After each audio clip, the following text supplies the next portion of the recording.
welcome to Mount Pleasant Up Close. My name's Jeff Landy. I'm the Borough Manager. And today we have a guest that I'm sure many of you recognize. He's been a business owner for several years in town, and you've seen him around doing lots of good things in the borough of Mount Pleasant. So I'd like to introduce our guest, Vince, from Premier Audio Video. Vince, how you doing? Good. How are you? I think everything is going good for you, huh? Yeah, doing pretty good. Yeah, as a matter of fact, just celebrated our eighth year anniversary. Okay, good. I always like to start with, who's the person we're talking to? What's the story behind you? So let's just start with that. Where were you born and raised? I was born and raised in Jeanette, Okay. and basically lived there my whole life until my wife and I got married in '98, and then in 1998. Looking for a house, and we found one here in Mount Pleasant, so we moved here in 1998. Did you always were you just looking anywhere, or you happened to want to live in Mount Pleasant? We were looking anywhere. I mean, just for a house. You're just getting married and just started out, and Okay. But basically, I have I have a brother-in-law and a sister-in-law live out here, and they said, hey, there's a house for sale near us, and we looked at it, and it was nicer than what we were looking at, so. Okay. We're like, okay, this will be our starter house. There you go. Well, what's your mom and dad do? My mom works at Kmart, and my dad is retired. He worked at Kenny Ross Chevrolet. Kenny Ross. He was there for 35 years. Yeah. Our generation, fathers worked at companies a long time. Today's generations, they don't work that many years usually. They find other jobs, but sometimes not even for their fault. But and I think they still help you a little bit. Yeah, don't they? they're I owe them a lot. They come and help me out, answer the phones, and help me with paperwork and. Pretty good employees. Yeah, very good. Yeah, definitely. So you decided to move to Mount Pleasant, married, children? Yeah, we have 3 children: Brandon, Jenna, and Leah. And now when we moved out here, I worked for. Excuse me. I worked for another company in Greensburg, and so basically I was there. I worked at that company until 2007, until I started the place here. Okay. And the company you worked for there, was it in the same field that you're in now? Yeah, it was Pat Stereo, next to Velazzi's restaurant. Yeah. Okay. He was there a long time. He was, yeah. Or he was in Greensburg a long time. Maybe not that location, but I remember Pat Stereo. Yeah. One of the original places out there. Yeah. Yeah. So, but yeah, I started there in 1993. Did you go to college? Nope. Right after high school, my father opened a convenience store in Jeanette, and so I just graduated. He's like, "Here's your job." So I worked there, for probably 4 years, I think. You probably learned a lot about business from your dad working at the store. Yeah. You get a lot. You get an idea how to talk to people and handle things and talk to vendors and things like that. Yeah. Okay, so then you, like you said, you moved out to Mount Pleasant, and then you were at Pat Stereo and decided to go on your own. Right. That move was a decision on yours because you wanted to just be your own boss. You wanted to have your own business, and because you knew enough about what the field. What got you to open up a business? Well, pretty much all of those actually. It was, and plus not only that is there was there was different things that I wanted to do that maybe they didn't want to do, and as far as a lot of internet-based things, and he was just back then. I mean, it was just all stereos and all things like that, and then now you're introducing the internet. Now you're introducing computers and Surveillance cameras. Yeah, surveillance cameras and things like that, and he was like, so there was things I wanted to do that he didn't want to do. Nothing wrong with that, but this building was sat vacant for years, and Right. and then it just got finished. Right around the time I was looking to do something on my own, and and I was like, well, this is the time. We just had our second daughter. Our first daughter, second child, and I'm like, I'm getting older. I got to do something. Well, and a lot of people are afraid to make that move. Yeah. They look at the security of working for somebody and getting a paycheck. You decided that you were going to take the leap and be your own business owner, which Right. brings its own set of headaches. Yeah, it's it's difficult. It's very hard. I mean, it's definitely rewarding. Certainly, when you first start, you're on cloud nine. You're like, Yeah. yeah, I'm doing everything I want to do, and Yeah. everything's fine. And now it's but it's been a challenge. It's definitely hard. You have to rely on other people, and like employees and things like that. And you got paperwork, and so it's a big responsibility. So let's talk a little bit about you deciding to come. And although you're not on Main Street, you're on a Diamond Street, South Diamond Street here. But technically, you're close enough to Main Street. Give me your perspective of having a business either on Main Street or as close as you are now. What do you think about that? A Main Street business is it's important. It's important to have a business. It's important to have a town environment, and it's important to have small business versus just all large businesses. So, it's definitely, but it's difficult.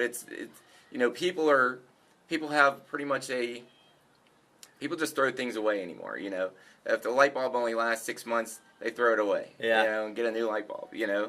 Whereas years ago they just built them better. Well, anyway, Or people got things fixed. I know we can't Right. use a light bulb is not something you can get fixed, but people today it is a disposable economy. Right. And since it's like that, and the reason why it's like that, in my opinion, is because of the bigger stores. I mean, it doesn't make sense to fix a TV when you can buy a TV for less money than it So the big stores have really brought retail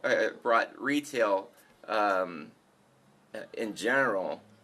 It's just changed how people buy things completely.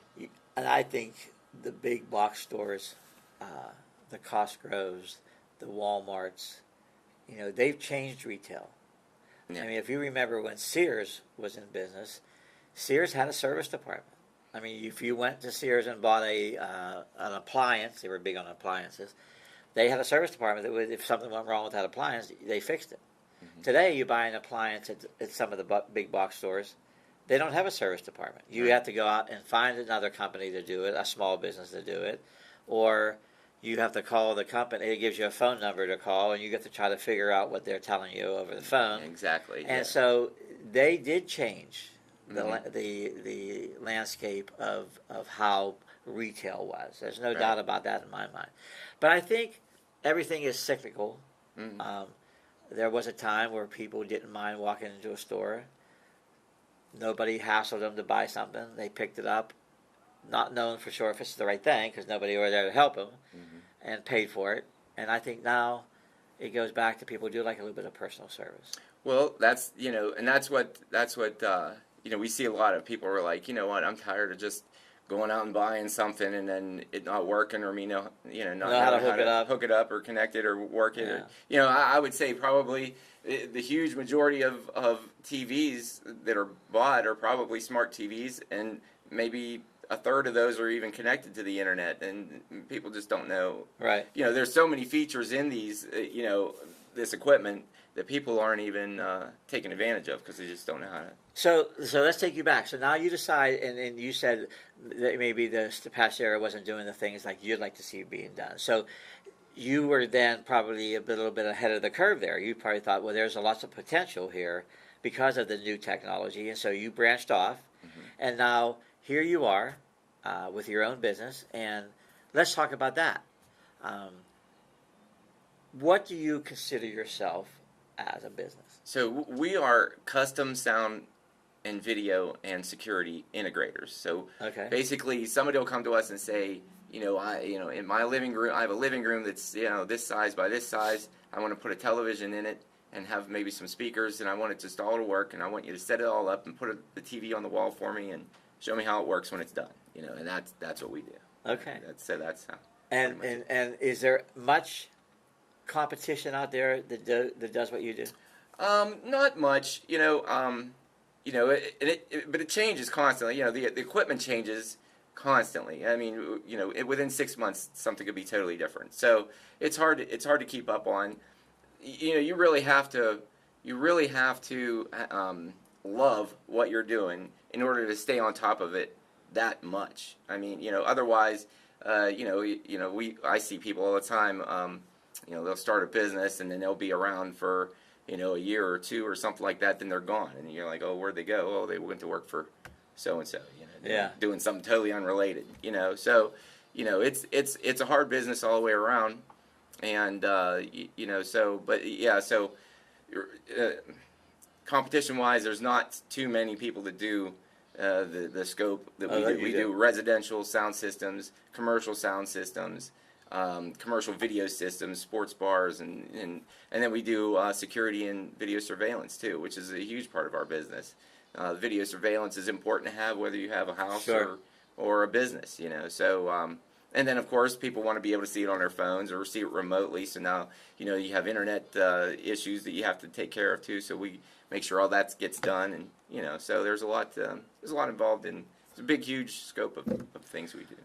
And I would think that, as we talked earlier, when you go buy any of this equipment, sometimes online today, sometimes at the big box stores, they sort of feel like they're on their own when they get the directions and they don't know what to do. And then what's the use of buying something if you don't even know how to hook it up? And I think that's where you fall into that niche. Yeah, you probably do. Do you do TVs that they buy someplace else and hook them up? Yeah, we'll do that too. You know? I mean, that doesn't bother me. But we do. I will say we have a better product. I mean, again, like I said, it changes every 6 months. So you have to kind of keep an eye on what's the of course you got consumer reports and things like that. But as far as locally here, it's easier for me to have an LG repaired than it is for a Samsung.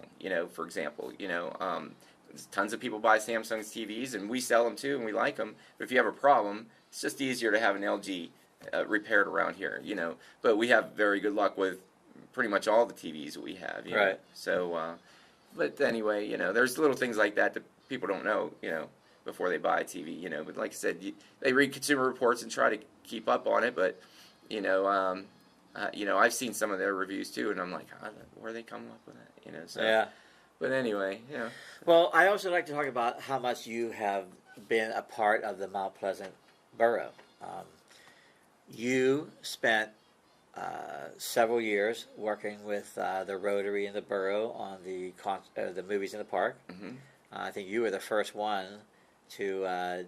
We hooked up this. I think you put up the screen. I think the first year or two, didn't you? I think I saw before I opened. Someone. I think the Rotary actually had it first, and they just had kind of a basic setup, and so then whenever I opened, I was approached by the Rotary. Hey, you want to help us out? Yeah, because I'm not sure they know what they were doing really at that time. Yeah, I'll help out. So it was fun. It's certainly fun to do that kind of thing. I certainly don't mind helping if somebody asks. Well, no, I know you don't, and because I ask you a lot. You do the sound system for the festival as far as up and down the street or the office trailer. Mm-hmm. You do all that, and that's your contribution. I know to the festival and to how it operates. You do a lot of work with that. I think one of the best things we have at the festival is the sound system. I mean, we play music whenever the bands aren't playing, and we can now make announcements. And that was all done by you. Yeah. And, thanks. And you're always there to help us. And even when I don't remember year to year what to do, you come down and I'll call you and say, Vince, we can't remember how to turn this on, and you come down. So that's no problem. You do a big part of that. I remember many times I've called you at the last minute and said, I need a speaker system at the gazebo because we're doing a program down there. Can you bring yours over? Mm-hmm. And so you have done many, many things in town. You were part of the BDA board for a while? Yeah, I think a little over, did one term and I think an additional year. And so just, recently resigned from it only because, I just, running out of time. There's only so much time you have in a day, and I just couldn't keep up with everything. And I did sign on for the Small Business Saturday Committee to help out with that that event coming up. Yeah, and I think that's one thing they did good is they got more people involved, not just because you're on the board anymore, but you can be on the committee, which I think that's a great thing. you also have done things at Christmas time. So there's you've always been there for anything we've ever asked. Um, Sometimes we don't talk about other things, but I know you went through some trials and tribulations. Yeah, health issues. Yeah. Health issues, and I remember when I heard about your health issue, um, it was a shock. I mean, it's something that I don't think anybody wants to have a friend have. Yeah. And do you want to tell everybody? Does you want to tell that story a little bit? Because I think I admire what you. I mean, looking at you today, and what you went through.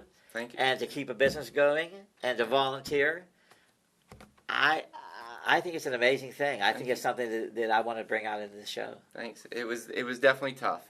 So like last March, I was diagnosed with cancer, and it was basically starting from there. We had chemotherapy and treatments, and it was just what madness. Kind of cancer was it? Head and neck cancer. Head and neck cancer, which can't be stage one of the better 4, ones, right? Yeah, it was a stage 4 head and neck cancer, and the problem is stage 4. Yeah, you have to have both chemo and radiation at the same time. So I had 35 rounds of radiation, and I had 7 rounds of chemotherapy, and it was 2 different types of chemo. But anyway, they it changes you completely, and it was very hard to run a business. I mean, you are the business, right? Yeah. I mean, in a sense, I mean, you have your helpers and you have your parents. I know, but you still are the business. There's not like there's 2 owners or partners here. Well, I had a lot of help with from my parents, and my certainly my mom and dad and my wife Kristen. Huge help. Sure. So it was definitely, when I heard the news, it's like, what am I going to do? How am I going to come up with the money? I mean, there was at least a month that I couldn't even talk at a normal voice, and my throat, closed up. Couldn't eat solid food for a year. It was hard. I don't know how, anybody that doesn't have help, that doesn't have family, whether they just work for some. I mean, if I worked for someone else, I'd have probably lost my job. Yeah. I don't know how I would have been able to, go into work. I mean, I couldn't come in here every day. I was off for, I was able to talk to customers and things like that and make sure things kept going, to make sure my employees got paid. And, I could have laid them off. I could have, but I didn't. I kept them, and I kept them, bringing in money to make sure their paychecks were here every week. It was unbelievably hard, and it was definitely divine intervention for sure. It was definitely prayers that helped me through it, because there was no way. Well, when I look back at it now, I'm like, I don't know how I kept up. Well, I remember when we had heard about it. I remember coming down, and I think it was when you were, though, in the middle of the treatments a little bit. And, the radiation chemotherapy takes a toll. Mm-hmm. And you didn't look well at all. Yeah. I mean, obviously you were sick, but I mean, the radiation and chemo does take a lot out of you, as you told me before. And I thought, man, he's gone through a lot here. And you kept the business going, and you were here. I met you here. And so I always thought you had a positive attitude, though. You seemed like you probably felt like it was going to be a struggle, but I don't think you felt you weren't going to win. Am I right on that? Well, I thought you were pretty good about it. No, I mean, I knew I was going to beat it. I just, instead of thinking about, if you just sit there and think about your condition and stuff every day, you just go into depression. So you can't do that. So, basically just try to keep yourself busy. With customers, I would ask them just to email me, so I would email back and forth. Yeah. So I was able to, keep money coming in. And communicate that way better, probably. With email, because it was super difficult. I mean, did your customers stick with you? Yeah, I believe they did. I had very loyal customers, and I just I thank them very much. And we did have to, I certainly had to tell them, hey, look, I'm not not feeling well. Yeah, here's my situation. You know, at times I was like, do I even tell anybody? I don't want somebody saying, oh, well, I don't think he could do the job. Yeah, yeah. You know what I mean? I don't want to hire him. You know, so you know, basically, I decided, look, I'll just let you know. And look, I have this going on right now. It's going to just temporary and whatever. And you know, most people, I think everybody. I don't know of anybody that that did say, "Oh no, I'm not going to hire you because of that." You know, so so people were pretty good about that. Well, it's a inspiring story because stage 4 is not one of the best cancers you can have. Obviously, it's pretty bad, and the treatment's rough. And look at you today. I mean, I think it's an amazing thing. And I think when we talked about this earlier, I just said, boy, you're a testament to prayers, to prayers, and to whatever has happened to you. It's unbelievable. And a lot of people, that I didn't know were praying for me and things like that, and very appreciative. And right now everything's clear, so we just have to keep this up for a few years. We'll be good. So moving forward, where do you see technology going in your business? You're always. I know we talk about it, me and you, a lot. But where do you see this type of business going, and what's going to be some of the new things that you see coming out? Some of the new things are OLED TVs. What's that mean?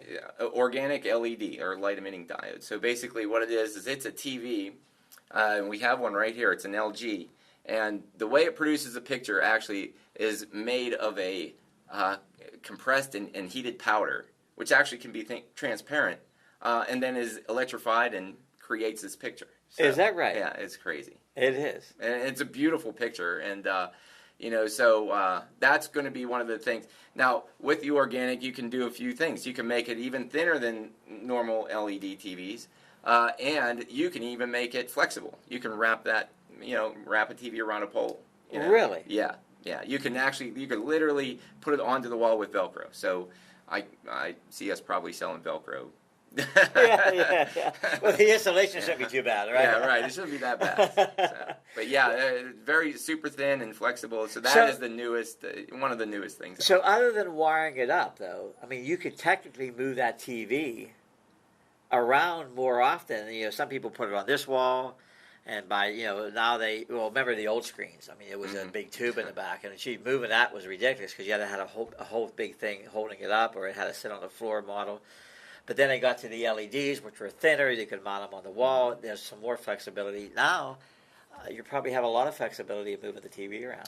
You would. You'd probably have, you're probably still going to have to plug it in. Yeah. You're still going to have your sources that they're going to run through it. So there's going to be some wiring considerations to it, So, I can't see it being the end of us, but anyway, and then, but that's going to be, something. How about sound systems? Sound systems is we do a lot of whole house music systems, all Wi-Fi based. You just use your cell phone. You can turn different rooms on and off and things like that. That's gonna continue for quite some time because a lot of people have I mean, it's one thing to listen to speakers, your music on headphones, but it's another thing to just walk through your house and you're doing something. You're out on a patio. You just want to listen to music. It's nice to have. We do a lot of those. Now, we're talking about some new technology, but the whole house sound system isn't necessarily new. Is it the prices are coming down on some of this stuff as technology gets more advanced? Some of the prices drop, or are prices going up now with new technology? Well, prices definitely continue to fall. I mean, a VCR in 1982 was $600. Back then, I mean, that was a lot of money. Yeah. I mean, nowadays you can buy that TV for less than $600. Yeah. So and it's flat and it's thin and it So anyway, as far as what's next, there's a few things coming down that aren't even really. See, the problem is when you get something that's too advanced, then nobody picks up on it. So home automation we were just talking about is pretty slick, where you can turn lights on and off and things like that. And there are some people with like a really big home that instead of flipping on 15 switches, just hit one button and all your lights turn on. But for the average, 3,000 square foot home, it's not too bad to just go and turn the light on when you want to turn it on. But we offer those systems as well, and I think, that may catch on. And the other thing is what's called, they're talking about internet-based everything, the Internet of Things, where your TV and your security system and everything is all interconnected. And, so that's going to probably be the leading edge, technology, is the Internet of Things, it's called. Well, when the internet goes down, though, everything goes down. Well, you have two internet. You have a local internet, Okay. which is the internet in your house, and then you have a wide. Okay. So yeah, if you don't, pay the bill, Sure. yeah, then you can't remotely do something. But yeah. How about surveillance cameras? What's new coming up? Surveillance cameras.